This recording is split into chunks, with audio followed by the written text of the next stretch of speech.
Hello, Nardo here from MOTOPLAT Test Equipment. This time an installation video of the new 2020 CV-307N. Let's take a look at the connection first.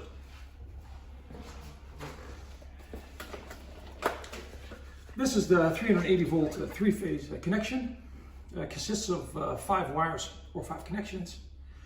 It requires a earth that's green-yellow wire inside the cable. The blue is the neutral, and the all 3 others are the 380 volt connections. When one of the 380 volt connections is connected in combination with the blue, the neutral, you will get the 230 volts which the test bench requires. Then, air. The test bench needs at least 8 bar or 116 psi pressure to ensure a good test result with high amp alternators and therefore least chance of slipping. Let's take a look at the back side.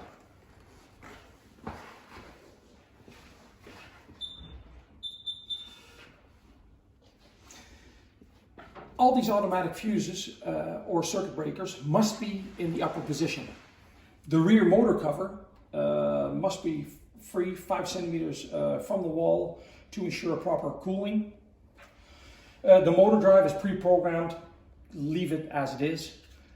In one of the next videos, when we're going to get into the troubleshooting, I'll tell a little bit more about this, how to reset it when needed. The 2 antennas on top are connected to the Teltonica router built into test bench for online support.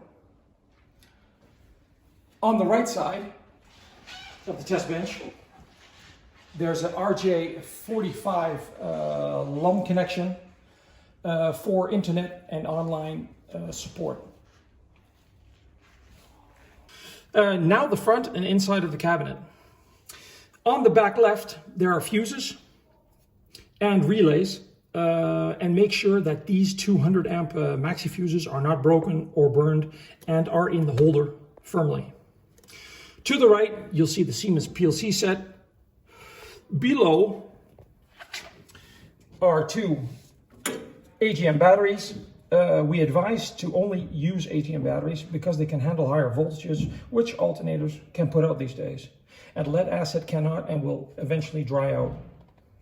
Thanks for watching this installation video, and check www.motoplat.nl for the latest information of our test benches and everything else we have to offer. Don't forget to like, subscribe, and you'll keep up to date with what we have to offer in the future.